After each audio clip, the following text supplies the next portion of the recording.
Happy Friday, everybody. This is the newest edition of Bet. I am your host, Erin, Dolan. We have a packed show for you guys. As you know, the Masters is going on. The NBA regular season is wrapping up. That's going to end on Sunday. We still have NHL going on. We also have baseball. There are so many things to be betting on, which is why we're excited for you guys to tune in to the show. We also have 3 special guests, but the first guest that I'm going to bring in is Andre Snelling, and I'm excited to have him back on the show today. You've seen us a couple of times here on Bet, but Dre, let's try to, we're going to wait a little second. Here we go. There he is. All right, Dre, how you been? How's your week going?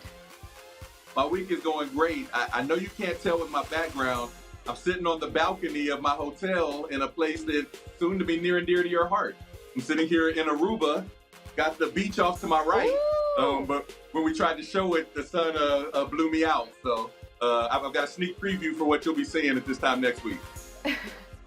Love that. I'm very jealous. Yeah, taking my first vacation for the first time since, I don't know, the first 2 jobs that I had out of college didn't take a vacation. So it is well needed at this point. But let's start off the show with one of our favorite segments, the good word. I'm going to read a statement and you tell me the first word that comes to your mind. We're going to start off, since the Masters is probably the most prominent thing going on right now, we're going to do Viktor Hovland plus 900 to win the Masters. ABC, as in, when it comes to whoever is going to eventually win the Masters, I expect them to say ABC as they zoom past Hovland and go for that championship. Look, Koepka is on fire right now. He's already in the clubhouse with a 5 under today, making 12 under for the tournament. And Hovland got off to a slow start with a bogey before the weather slowed everything down. So I just don't think he has the chops to hang with the guys near the top. Both Rahm and Koepka I have more faith in. And so it was a great start for Hovland. It's a great story. But as for the leaders in the Masters, they'll be saying ABC bye on their way to the green jacket.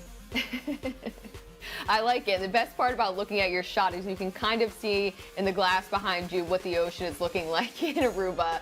But my good word is going to be azalea. And thank God this is not the spelling bee, because I would not be able to figure this one out. But the reason being is you just broke this down from a betting perspective. But honestly, what stuck out to me most was the ensemble that he was wearing for day one. This just seemed absolutely ridiculous. I didn't even realize what an azalea was until I looked this up. But overall, I mean, look at that shirt. Like, that's what you came up with for day one?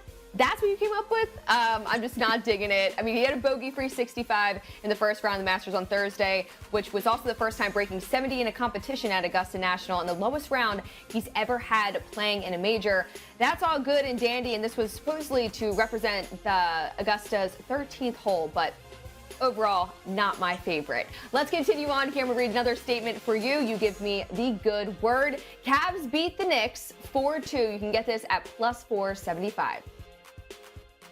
Road, as in the Cavs have home court advantage for this series. So to win in 6, they have to win on the road in New York. And I mean, it's possible that they could close it out in Madison Square Garden. But when I look at the odds of the other finishes, right? If for the Cavs to win in either 5 or 7, or the Knicks to win in 6, all of them have similar odds as that plus 475, and all of them have the home team closing it out on their home court. I feel like that's the more likely outcome, and the Cavs beating the Knicks in Madison Square Garden in exactly 6 games, it's a little too specific for me. I think I'm out on that one because I don't like them closing it out on the road.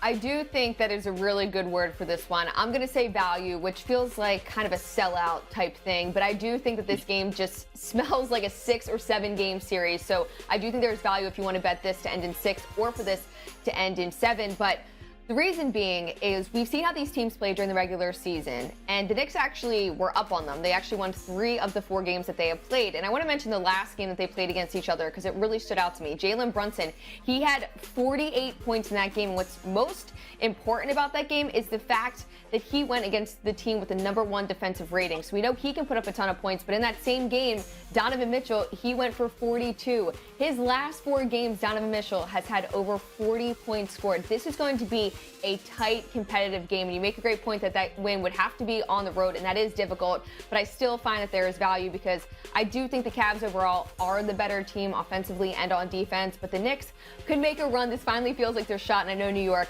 is absolutely riled up. But my good word for that is going to be value. Our last statement here, and it's kind of even surprising that I'm saying this out loud, the Mavs are going to sit Kyrie tonight, and Luka Doncic is probable. Blatherskite. So that word I learned from Gizmo Duck on a cartoon called DuckTales, which I'm sure was before you were born, Erin. But blatherskite means nonsense. And so when I hear that Kyrie is sitting, to me, that's nonsense. You know, after the Mavs traded for Kyrie Irving, their whole season seems like it went into the drain. I'm not blaming that on Kyrie. I don't necessarily blame it on Luka either. But something's going on. Something's not right there.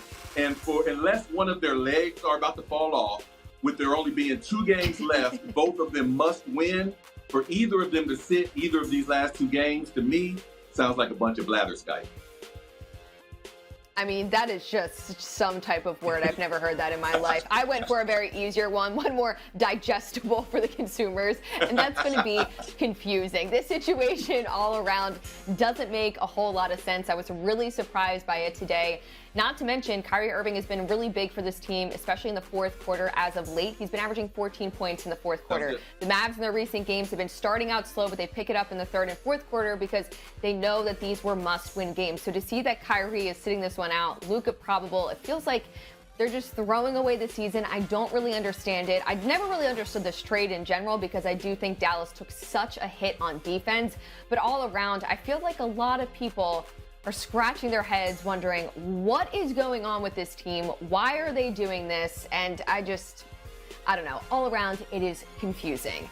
But all right, that's our first segment in the books, the good word. Dre, hang tight, look over at the ocean, enjoy yourself for a few minutes. We will bring you back on in just a little bit to talk more NBA games that are on the slate for today. And we're now going to bring in another guest, Tim McMahon, to talk more about this situation. Hi, Tim. Thanks for joining Bet today. Now, the Bulls, we know, are the 10th seed and are playing their B team tonight, for lack of a better word. But as a Mavs fan, how can you construe this move tonight as anything other than tanking for the rest of the season?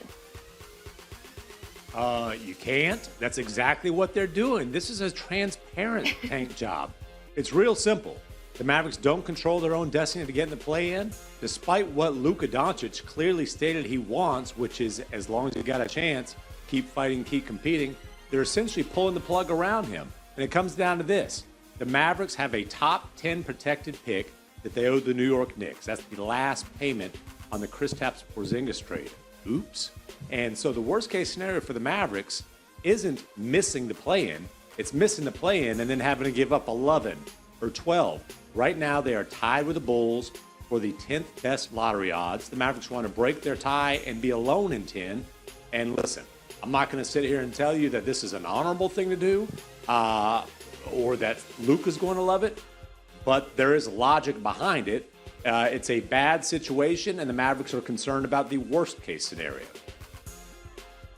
Yeah, I mean, that makes a lot of sense. I guess as viewers, we get a little bit restless in the sense of why does this continue to happen everywhere that Kyrie goes? So we know he's in the final year of a contract coming over, but how hard are the Mavs trying to bring back a guy, quite frankly, who didn't really make things more competitive for this team? Yeah, Mark Cuban was very clear that Kyrie Irving would be the Mavericks' top priority this summer. They want to keep him. And look, we'll see what happens in the future. I can tell you Kyrie was not a problem and certainly not the problem for the Mavericks. There were a lot of things that went wrong, but he filled his role. He scored efficiently. He wasn't causing any kind of issues in the locker room. Now, Cuban said, I said, can you be outbid for him? Because the Mavericks have his bird rights. They can put a longer contract on the table. They can put higher salaries on the table than anybody else. Cuban did not commit to being willing to outbid for him. He said, I guess there's always too high of a price depending, and essentially that it's a different world with a new CBA. I can tell you this, Kyrie Irving definitely considers himself a max player. So if he's Mavs' top priority, they better get there pretty quickly. Yeah, that makes a ton of sense. And thank you so much, Tim, for joining Bet today. We really enjoyed your insight on this game. Thank you. All right, we're going to bring back in Andre, who was just taking a little pina colada break here. And coming off of what Tim was talking about, are you shocked about this situation just overall, that basically explicitly at this point it feels like we can say they are just tanking? I'm shocked in the sense that well, when Tim broke it down, it made so much sense. I'm shocked that an NBA team has gotten to this point at this time of year and at this era of the NBA. I think back to, I don't know, about 15 years ago, the Minnesota Timberwolves were in a similar predicament, and Kevin Garnett was their best player, but they had a top 10 protected lottery pick that they owed in a trade. And so at the end of like 2 or 3 seasons in a row, they would shut KG down with like 6 games left just to ensure that they had a bad enough record that they kept that lottery pick. And I guess I feel like that's what's going on here. I hate to see that, and you know, it makes me question both Luka's and Kyrie's future with this franchise. Absolutely, but I guess it does really make sense when we think about it from, are they really going to go on and win anything anyways? Their defense was bad. The Western Conference is so difficult. We knew they weren't going to win it all this year. I mean, maybe the fans thought that for some odd reason when they traded for Kyrie, but this wasn't going to be their year. So if they're able to figure things out in the future, it does make a lot of sense. But of course, from a fan standpoint and for people who like to bet, it's kind of a little bit confusing. But let's talk about that game tonight. So the Dallas Mavericks are laying 8 points, that total at 220.5. Do you even dare play anything for this game in terms of the spread, total, or player prop or anything like that? I mean, not anymore. I was picking the Mavs -8 because I felt like they had to win, and the Bulls have nothing to play for. The Bulls, last I saw anyway, both Levine and DeRozan were listed as day-to-day with the thought that they may sit tonight, and the Bulls are slotted at 10. I thought the Mavs would want to at least have a chance at the playoffs. And so I figured, you know, you go with the team that has something to play for. I probably wouldn't play anything, but I will say that Luka, to me, seems like he has pride. And the fact that they have him as probable, so he's likely to play tonight. If he does play, I think the Mavs still could cover that -8. But after Tim's segment, I'm a lot more hesitant to play it. Yeah, I know this is a really tough game to handicap, but the one thing I wanted to look at was the Chicago Bulls in the first half. I saw it as high as +6.5. It's now all the way down to +4. But I still think you could play this because the Dallas Mavericks in general, they're not a fast team, especially in the first half of games. I just mentioned that, how good they've been in the third and fourth quarter, just knowing that they need to get these wins and then really kicking it in the second half. So I do think that the Bulls, knowing that their defense as a whole, they're ranked 5th in defensive rating. Of course, some of that goes out of the window when some starters are going to be sitting, but the same thing's happening for the Dallas Mavericks. So I don't think the style of play is going to change drastically. So I do think the Bulls in the first half to kind of give them a little bit of a run for their money, be able to cover that number, not to mention they're 8-2 against the spread in their last 10 games in the first half on the road. Again, it's kind of tough to sell some of these trends and the way they've played during the regular season when you have so many question marks right now, but I do think you could play the Bulls in the first half +4. Let's look at some other games that are on the slate, some that had meeting. We're going to talk about the Warriors. They're laying 9 points over the Kings with that total at 235.5. But we know the Warriors have always struggled on the road all season. So which way are you playing this one, Dre? Yeah, I'm reluctantly going with the Warriors -9. To make another movie reference to something before your time, I'm crossing the streams. In Ghostbusters, they always said, don't cross the streams with their ghost-catching ray guns because bad things could happen. It's too much of a risk. Well, I'm taking the risk here because, again, the Warriors have something to play for. And unlike the Mavs, they actually want to win and get into the playoffs.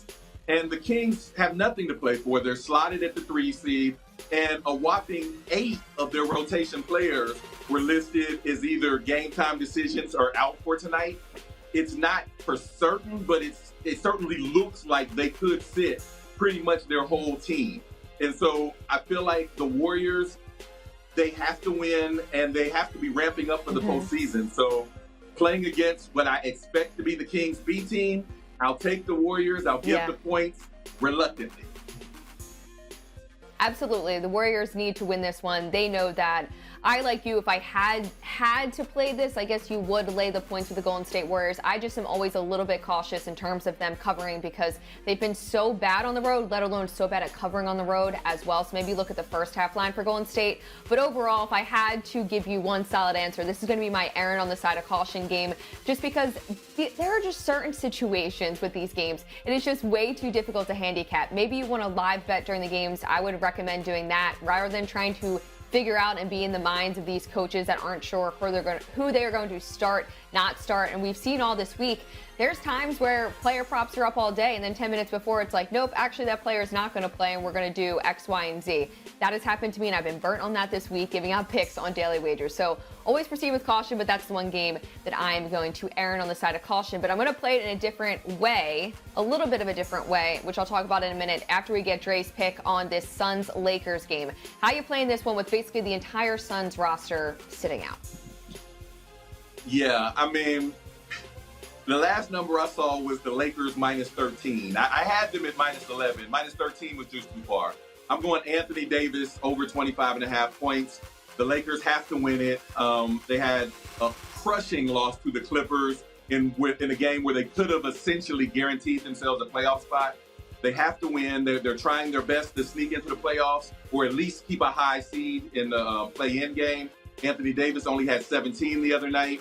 I look for him to bounce back against the Suns team that he had success against even when they were all playing. So if they all sit, I think he should have his way. I'll go Anthony Davis over 25.5.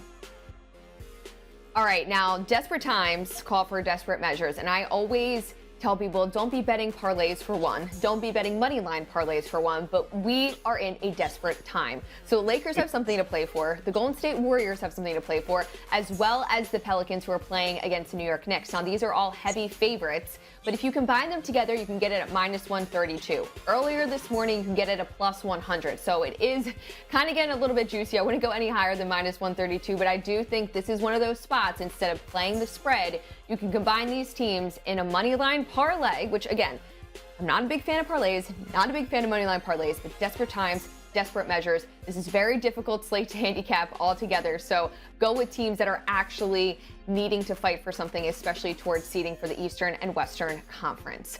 All right, well, those are the 3 NBA games that we're going to talk about for tonight. But Dre, on Thursdays, you usually put out an article in terms of fantasy, but this week you actually talked about the women's national tournament game, something that everyone is still continuously talking about. Angel Reese, Caitlin Clark, those girls were absolutely fantastic. So you compared in your article that these two are like Steph Curry. Can you explain that more to our viewers? Absolutely. Yes, first of all, that national championship game was electric. And this is still fantasy. It's just futures fantasy because both of them will eventually next season become WNBA stars. And Caitlin Clark in particular, she is the closest analog we've seen to someone shooting the three-pointer in the women's game the way that Steph Curry does in the men's game. And Steph, by every impact measure, has just changed the way that the NBA is played with his high volume, high efficiency three-point shooting with practically unlimited range. He stretches defenses. He pulls them further away from the rim than they can scheme against. And that opens up shots at the rim. It opens up scoring lane for his teammates. And he's led the league in offensive real plus minus in 7 of the last 10 seasons. And I feel like Caitlin Clark, if she's able to take that same high volume, high efficiency with logo range three-point shooting to the WNBA, she could revolutionize that league in a similar fashion. Yeah, you talk about change, and that's something that I think Caitlin Clark, Angel Reese, et cetera, just after this game, there's going to be so much talk in terms of NIL and things like that and how that can impact the way players are viewed in the WNBA even. But one thing that we constantly hear is how players are marketed in the WNBA. For example, commercial flights, things like that. Why do you think the NIL and these two ladies can help the WNBA in any way? Absolutely. So that national championship game we referred to was the most watched women's college basketball game in history. And by the same token, it was the most watched game on ESPN for either men or women's college basketball. And then you look at it, Angel Reese has almost 2 million combined followers across all of the different social media platforms. and she has more NIL deals than any other college basketball player, male or female.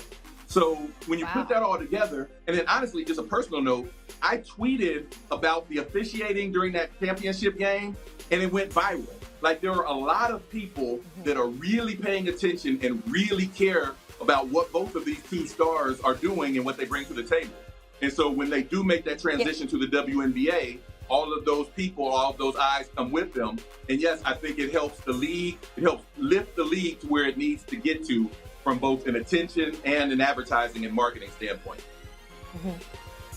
And whether people want to admit it or not, garnering those social media followers will bring viewers to other different platforms for the WNBA, and it'll be great to see how things continue to progress for those two athletes over the next couple of years. But Dre, go enjoy yourself. You're in Aruba. I am jealous, but I will be there next week. I'll send you some pictures, and I'm sure they'll look very similar. But thanks so much for tuning into or joining into Bet today. We really appreciate it, and you gave some great advice. All right. Have a good week. I'm headed for the pool.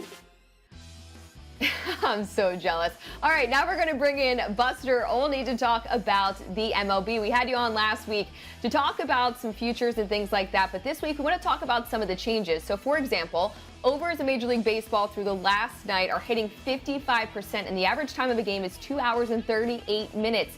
Is the MLB happy with this pace of play?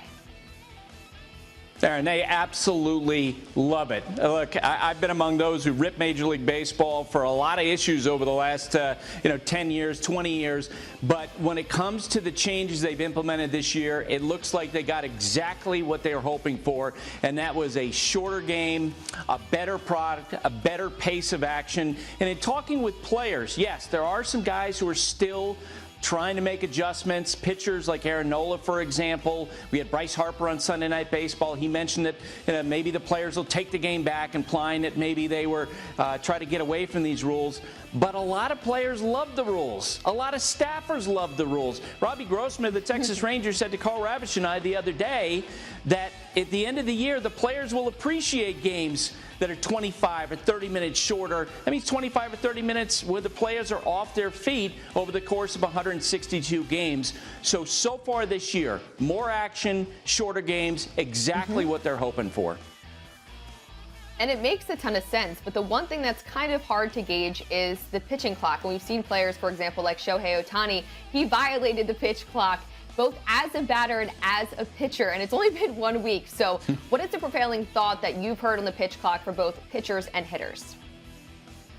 Yeah, and generally speaking, the pitch clock hasn't been an issue in terms of violations. There actually been fewer than one per game since they started this. But I think the common denominator between a lot of the guys who are violating the rules is that they're veterans. You know, so many of the young players in baseball actually came up through the minor leagues using the pitch clock. They're accustomed to it. I remember at the outset of spring training, Paul Goldschmidt of the Cardinals told me a lot of the young players were giving him advice on how to handle this. But guys like Erin have struggled with it. As Rob Thompson, his manager, said to us the other day, that it's one thing to work with the pitch clock in spring training when there's nothing at stake. It's a whole other animal. Once you get into the regular season, you have competition, more intensity. And Nola, after his first start in which he struggled with the pitch clock, they actually put pitch clocks out in the bullpen when he went through his workout there, just so he could get accustomed to that. But the data that Major League Baseball has gathered the last couple of years from the minor leagues is after a couple of months, almost all of the players will get used to this, and I think you'll see even fewer of the pitch clock violations. It'll definitely be an adjustment, but something that I think down the road they'll be fine and dandy with. Now, Buster, I'm not sure if you know this about me, but I am from Philadelphia, so I'm a Phillies fan, and they have just been terrible to start off the season, 1-5. Now, it is just only 6 games, but is it time to panic already for this team? No, Erin, and that is a question that you're going to ask in Philadelphia, New York, right? Because the fan bases are so passionate. Look, you know this. In 2022, at one point, the Phillies were 8 games under 500. Then they lost Bryce Harper to a thumb injury, and then they came all the way back and they played a Game 6 of the World Series. I think it's too small of a sample size, and we need to remember this first week that the Phillies have played, all games on the road at a very improved Texas Rangers team, and then they face the Yankees. I think as they go along here and face teams like the Reds today, they'll be in a better position. They have so many talented players on that team, and we heard the other day from Bryce Harper, you know what, he's making great progress. It's sometime in the month of May, I think, that he'll be back in their lineup. Yeah, we're very excited for Bryce Harper to be back in that lineup. Trust me. All right, continuing on here, we also spoke to you about stolen bases.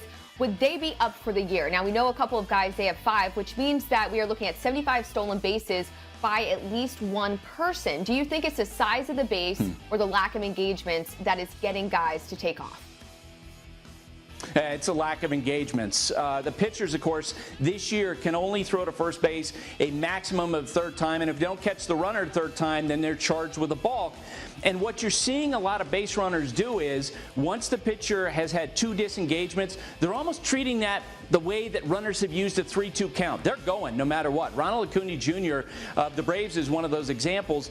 But I think what we've seen is teams are beginning to game plan against that. White Sox manager Pedro Grifol mentioned to me last week that in spring training, knowing that runners were looking to be aggressive once the pitcher used 2 engagements, they intentionally threw to first base and incurred balks almost on purpose just to let other teams know, look, you can't take for granted that we're not going to throw to first base in this situation. So far this year, stolen base attempts are up just over 50%. I think that trend will continue, but I think teams will learn how to game plan against stolen bases better than they did in the first week. All right, Buster. Now, since we are a betting show, people love to bet home run props. Do you have a long ball, long shot for us today? Absolutely. Matt Olson of the Atlanta Braves, who is having an unbelievable spring. He, of course, led all hitters in spring training in home runs with 8, and he's gotten off the season to an incredible start. 7 extra base hits in 7 games, including 3 home runs. And in particular, he's doing damage against right-handed pitchers. An OPS over 1,500.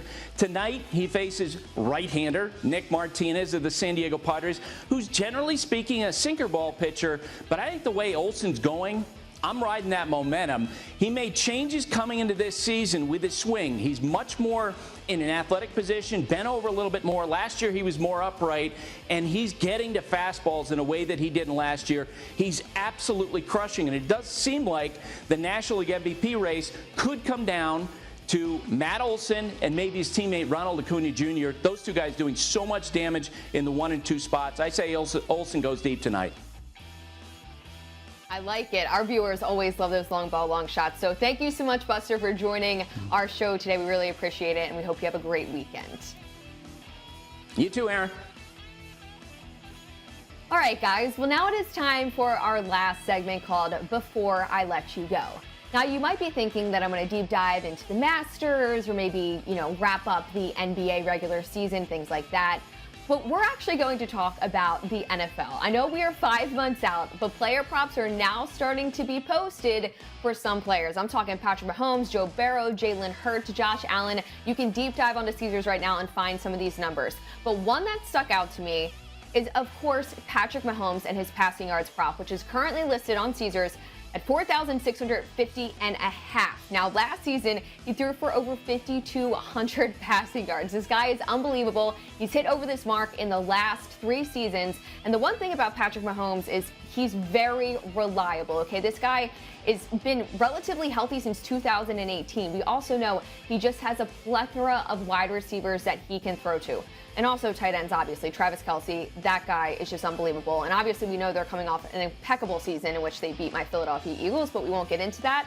But I do think this number right now is pretty low considering that you're going to have up to 5 months to continue to bet this number up. And I do think that people will like this one and bet it up just considering how good the Chiefs have been. They continue to be dominant. There's no slowing Patrick Mahomes down, and he is relatively healthy. So I would go over for this passing yards prop. And again, these are all listed right now in Caesar Sportsbook. There's a ton of different quarterback ones, and I'm sure we'll be talking about them more over the next couple of months here on Bet as well as Daily Wagers. So make sure to tune into that. Daily Wager is on 6 to 7 p.m. Eastern today on ESPN2. Have a great weekend, guys, and thank you guys so much for joining Bet.